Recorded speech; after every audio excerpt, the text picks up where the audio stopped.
Allô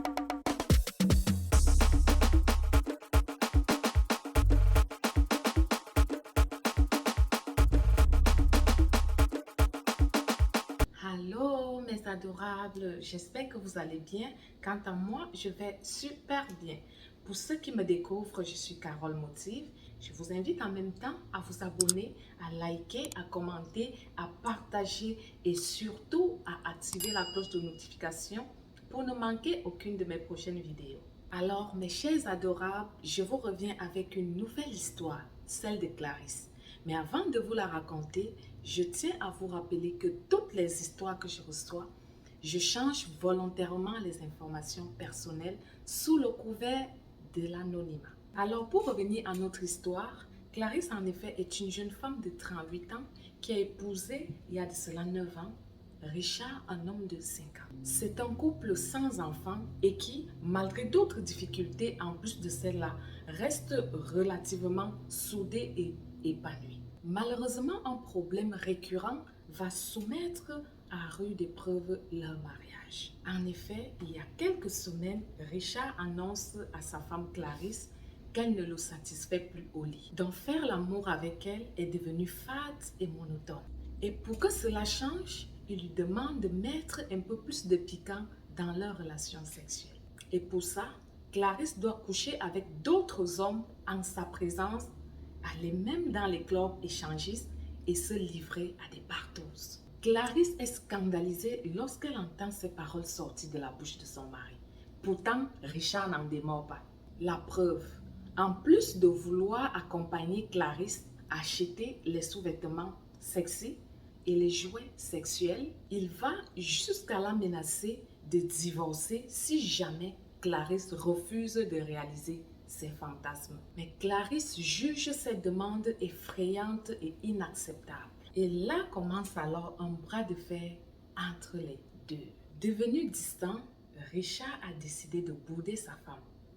Il ne mange plus sa nourriture, il ne lui adresse plus la parole et pire, il ne lui fait plus l'amour. Bref, dans leur maison, il règne désormais un climat délétère où se mêlent tension, doute et incompréhension. Avant de m'adresser à Clarisse, comme dans chaque vidéo, je dois faire un coucou spécial à l'un ou à l'une de mes adorables les plus actifs en commentaire.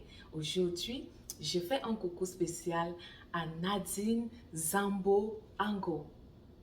Coucou Nadine, merci de me suivre, merci pour tes commentaires, merci de continuer de m'encourager. Face à cette situation, je proposerai à Clarisse d'adoucir son mari pour entamer un dialogue, de lui faire ses propositions parce que de façon apparente, le problème ici semble être lié à la monotonie sur le plan sexuel. Clarisse peut alors proposer à son mari de nouveaux endroits et de nouvelles positions. Et là, c'est vraiment dans le cas où le plan sexuel est devenu strictement routinier. C'est pour ça que mes adorables, je vous dirai toujours de ne jamais considérer votre mari pour acquis. Continuez toujours de le séduire et sachez qu'il est vraiment important de pimenter votre relation, surtout sur le plan sexuel. J'entends souvent dire que l'homme, c'est le ventre et le bas-ventre. Ah ouais? Mais moi, je vous dirais que l'homme, c'est surtout son bas-ventre. Hein, les femmes? En tout cas, entre nous les femmes, on se comprend. Hey, mes adorables, on ne va pas se cacher là. La plupart du temps, lorsque les chums de gars se pointent dans une conversation sur leur blonde, ce qui en ressort le plus souvent, c'est que hey, savez-vous, mes chums de gars, hier là, ma blonde m'a fait de quoi là? Elle m'a fait le flou. Hey, c'était quelque chose. Hey, c'était intense là. Je capote encore à date là. Hey, elle m'a jamais fait ça depuis qu'on est ensemble. Mais c'était quelque chose. En tout cas, c'était bien apprécié là. C'était juste pour vous dire à quel point les hommes aiment ça. Hey, les hommes, c'était juste une parenthèse là. Rien de plus là. Comme je disais tantôt à Clarisse, il y a plusieurs façons de pimenter une relation sur le plan sexuel. Je suis désolée de vous le dire, mes adorables, mais faire l'amour tout le temps dans votre lit, ah là là, à un moment donné là, c'est lassant. Changez. Je ne sais pas moi là, aller sur votre douche, à la cuisine, dans une autre pièce de la maison, à votre bureau à la maison, votre canapé, ça dépend, tout ça, ça dépend si vous vivez seul ou pas là, mais changez. Vous savez mes adorables, faire l'amour c'est un art. Mais si vous voulez, je reviendrai là-dessus quand le sujet me serait donné. Je sais qu'au début de la relation, tout le monde essaie d'être performant, mais après la routine s'installe. C'est pour cela que je vais aussi parler de changement de position, car c'est très important. Parce qu'il y en a certains qui sont tellement fidèles à la position missionnaire qu'ils en oublient qu'il y en a d'autres positions. Il y a aussi l'ambiance qui est très importante. Parce que parfois, on se dit, que ça coûte toute une fortune de décorer la pièce. Non, parfois, ça nous prend des petites bougies, là. On les allume, on les dispose dans la pièce ou la chambre. Ça fait du bien, ça nous plonge directement dans le bain. Vous voyez ce que je veux dire? Vous savez, mes adorables, il y a certains couples qui ont un calendrier, voire même un horaire fixe pour faire l'amour. Je trouve ça un peu tough. Mais pourquoi ne pas être entreprenante? Oui, oui, oui, même sur le plan sexuel, on doit être entreprenant. Je suis désolée. Genre un matin, si on n'a pas l'habitude de faire l'amour le matin, un matin où on se laisse aller. Oui, ça aussi, ça fait du bien. Ça pimente la relation, mes adorables. Hey, mes adorables, si après avoir fait tous vos efforts pour pimenter votre relation et que votre partenaire n'est pas toujours satisfait ou alors vous en demande plus, il est très important de vous arrêter et de refaire le tour de la question. Genre, est-ce que les efforts que vous avez fournis jusqu'ici valent la peine?